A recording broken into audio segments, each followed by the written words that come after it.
Sahyadri top 10 news या बातमीपत्राचे प्रायोजक आहेत Mac Care super speciality hospital Ahmednagar.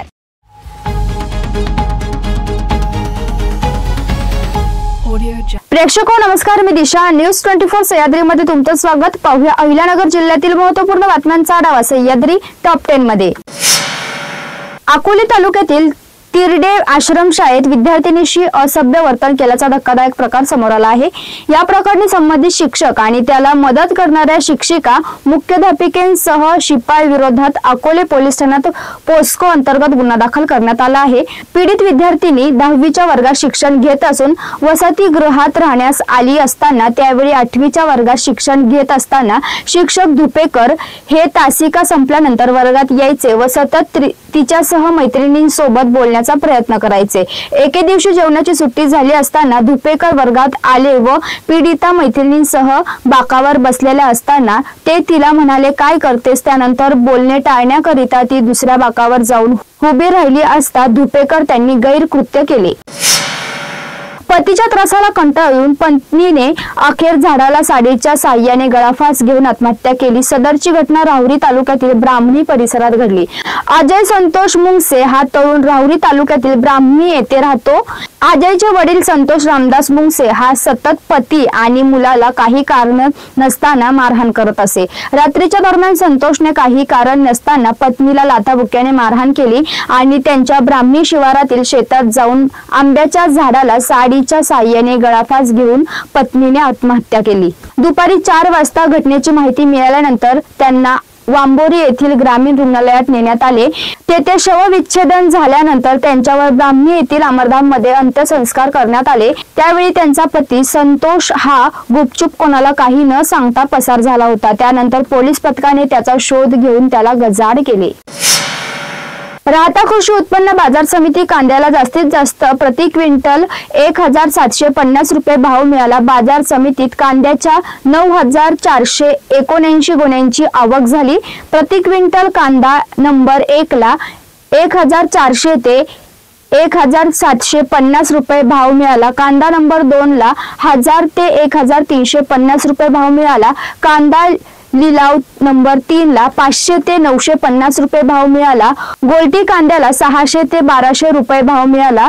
जोड कांद्याला 250 ते 500 रुपये भाव मिळाला, अशी माहिती बाजार समितीचे सभापती ज्ञानेश्वर गोंदकर आणि सचिव सुभाष मोटे यांनी दिली। जिल्ह्यात मुला-मुलींच्या लिंग गुणोत्तराचे प्रमाण समान ठेवण्यासाठी मुलीच्या जन्माचे प्रमाण कमी झालेल्या गावांवर विशेष लक्ष केंद्रित करावे। सरपंचाच्या अध्यक्षतेखाली ग्रामस्तरीय समित्या स्थापन करून मुलींच्या जन्माविषयी अधिक व्यापक असे निर्देश जिल्हाधिकारी डॉक्टर पंकज आशियाई यांनी दिले। जिल्हाधिकारी कार्यालयाच्या सभागृहात आरोग्य विभागाच्या विविध योजनेच्या आढावा बैठकीत जिल्हाधिकारी डॉक्टर आशियाई बोलत होते। या प्रसंगी जिल्हा शल्य चिकित्सक डॉक्टर संजय घोगरे, जिल्हा आरोग्य अधिकारी बापूसाहेब नागरखुंजे, विधी समुपदेशक ॲडव्होकेट सारिका सुरासे आदी उपस्थित होते। Doctor RM Gunjal welfare foundation संचालित वृंदावन कृषी महाविद्यालयातील महाविद्यालय करिता शैक्षणिक अभ्यासक्रमात भात आवनी या प्रात्यक्षिक कार्यक्रमाचे आयोजन करण्यात आले होते। पद्मश्री राहीबाई पोपरे यांच्या कोंभाळणे येथील शेतात विद्यार्थ्यांनी हे धडे घेतले। भाताच्या आवनीची निवड, पाणी व्यवस्थापन आदींविषयी विद्यार्थ्यांनी माहिती घेतली। सह्याद्री टॉप 10 मध्ये घेऊया एक छोटीशी विश्रांती। रोखोक पत्रकारिता, निर्भीड बाणा आणि कणखर भूमिका, महाराष्ट्राचा सखा, सत्याचा पाठीराखा, शब्दांचं सामर्थ्य, विश्वसनीयतेची उंची, न्यूज 24 सह्याद्री। विश्रांतीनंतर तुमचं पुन्हा एकदा स्वागत। पाहूया पुढील बातम्या। उद्योग, संस्कार, शिक्षण, योगासने, पर्यावरण आदी क्षेत्रात आपल्या कार्यकर्तृत्वाची अमिट छाप सोडणारे गीता विशारद डॉक्टर संजय मालपानी यांनी श्री भगवत गीतेचा संदेश मर्यादित न ठेवता तो जगात पोहोचवण्यासाठी केलेले प्रयत्न त्यांना आधुनिक युगातील योगी ठरवतात, असे प्रतिपादन प्राप्तिकर विभागाचे आयुक्त भारत आंधारे यांनी केले। मुख्यमंत्री देवेंद्र फडणवीस यांच्या वाढदिवसानिमित्त मंगळवारी शेवगाव शहरासह बोधेगाव, झापडगाव येथे महारक्तदान शिबिर घेण्यात आले। या शिबिराला उत्स्फूर्त प्रतिसाद मिळाला। आमदार मोनिका राजरे यांच्या मार्गदर्शनाखाली हा उपक्रम राबवण्यात आला। विविध ठिकाणी झालेल्या शिबिरात सायंकाळपर्यंत 150 पेक्षा जास्त जणांनी रक्तदान केले। यामध्ये बोधेगाव मंडळामध्ये देवेंद्र फडणवीस यांच्या 55व्या वाढदिवसानिमित्त 55 रक्तदात्यांनी रक्तदान केले, तर शेवगाव मंडळात 101 रक्तदात्यांनी रक्तदान केले।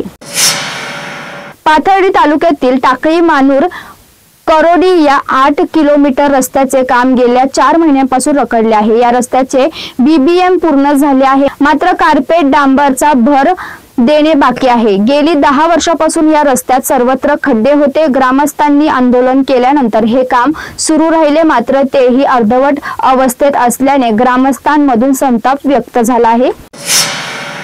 नगर तालुक्यात पावसाने दडी मारल्यामुळे खरीप पिके धोक्यात आली आहेत। अनेक भागात पिके कोमेजण्यास सुरुवात झाली आहे। पावसाच्या तणावामुळे उत्तरी आर्थिक अडचणीत सापडणार असून तत्काळ नुकसान होत असलेल्या पिकांचे पंचनामे करावेत, तसेच शेतकऱ्यांना आर्थिक मदत करण्याची मागणी निंबळकच्या सरपंच प्रियंका लामखडे यांनी केली आहे। नगर तालुक्यात मे महिन्यात मान्सून पूर्व पाऊस झाला होता, तसेच जूनच्या पहिल्या आठवड्यात झालेल्या पावसावर बहुतांश शेतकऱ्यांनी खरीपांच्या पेरण्या उरकल्या होत्या। तालुक्यात सरासरी 51% पेरण्या पूर्ण झालेल्या आहेत। बाजरी, मूग, सोयाबीन, उडीद, तूर तसेच विविध पिकांच्या पेरण्या करण्यात आल्या आहेत।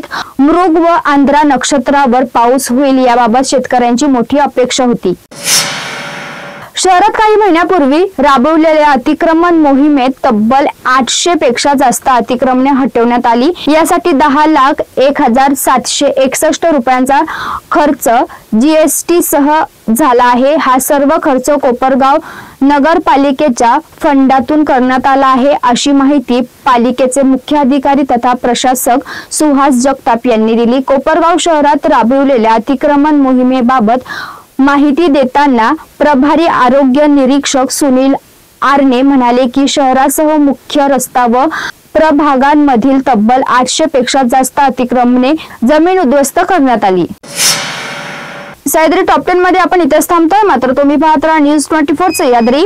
सह्याद्री टॉप 10 न्यूज या बातमीपत्राचे प्रायोजक होते Mac Care super speciality hospital, Ahmednagar. शब्दांचं सामर्थ्य, विश्वसनीयतेची उंची, न्यूज 24 सह्याद्री।